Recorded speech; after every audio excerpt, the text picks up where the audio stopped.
Greetings, I'm psychologist Yulia Latunenko. Today with an interesting topic. What do men not notice in women?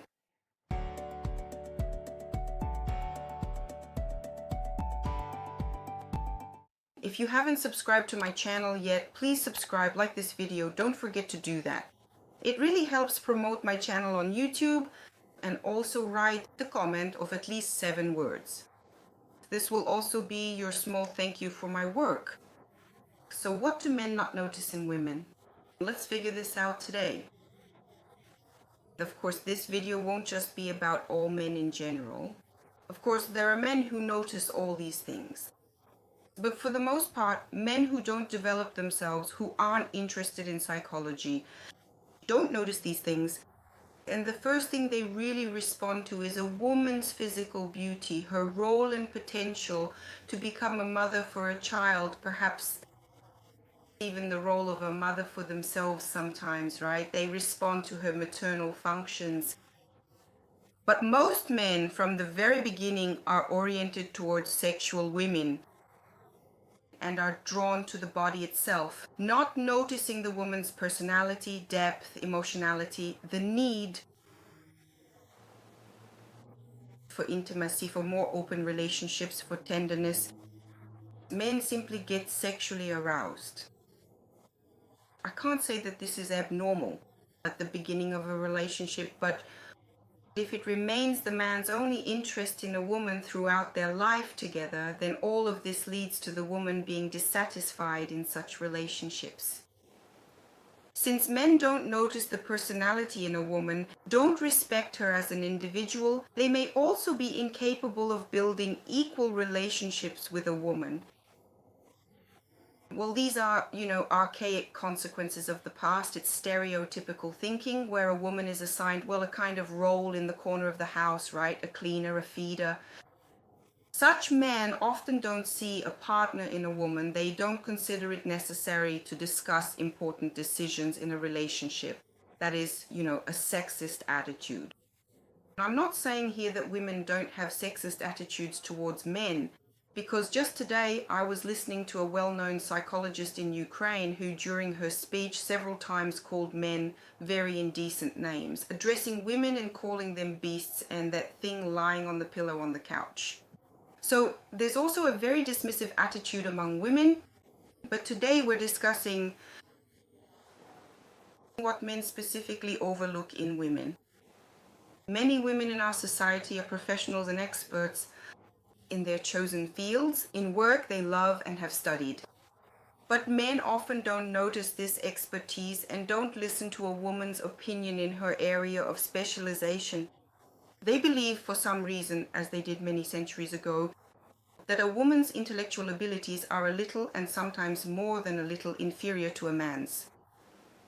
Again, I'm talking about men who don't develop themselves. Many men have already embarked on their path of growth and are starting to see women as partners, as equal individuals. They respect them as people and listen to their expert opinions.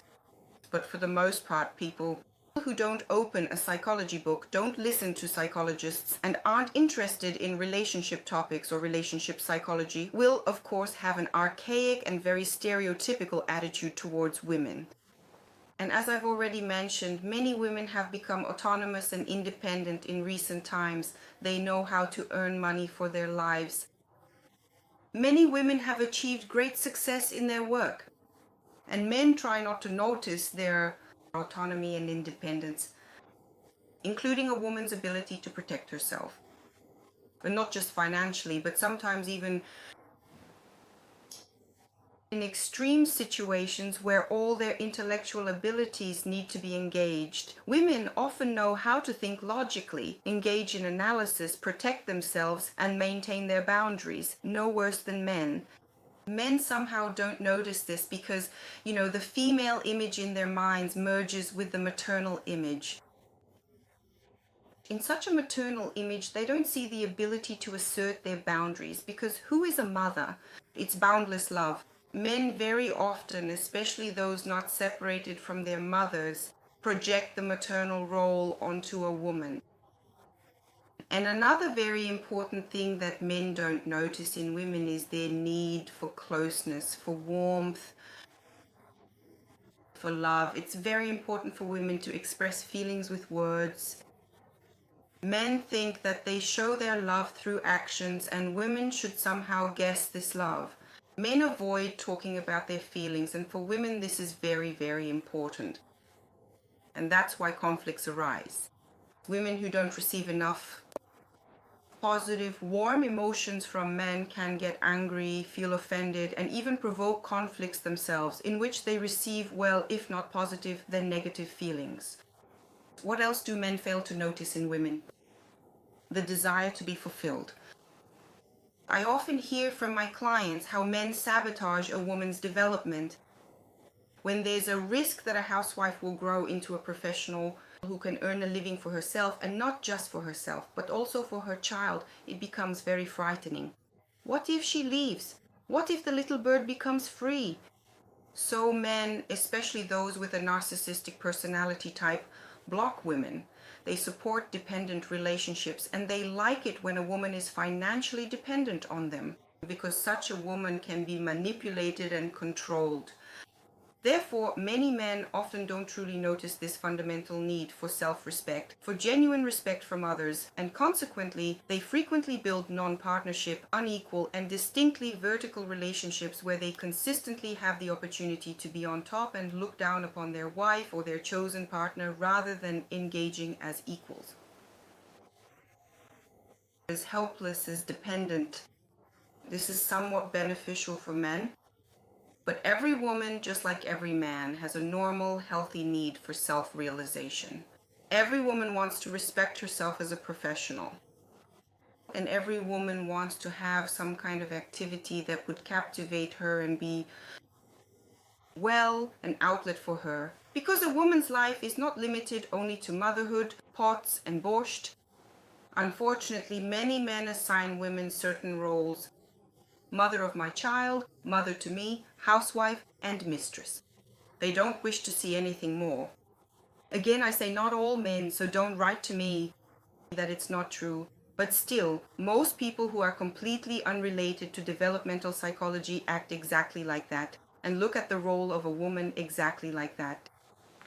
And in connection with what I have just said, many men often do not fully understand that a woman truly has a profound need for genuine help, for thoughtful care to be consistently shown to her, and for her feelings to be acknowledged.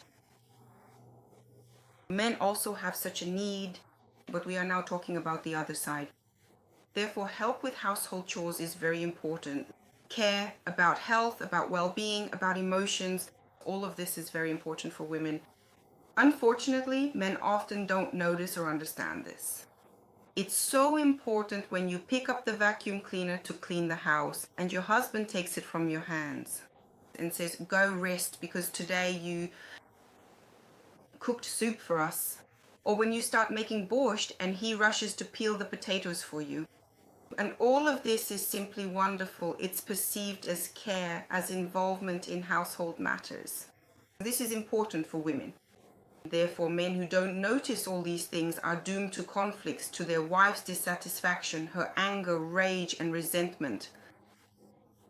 All of this creates a very tense atmosphere for partners, and not just for them, but also for their children. And here the question arises, why does all this happen in our families, in our society? And it's because somehow subconsciously we women are also influenced by our own stereotypes and maintain this position in relationships with men. There are many stereotypes about women's roles, motherhood, about how if you haven't married and haven't had a child, you're somehow defective. All of this prompts women to thoughtlessly choose life partners, to quickly have children.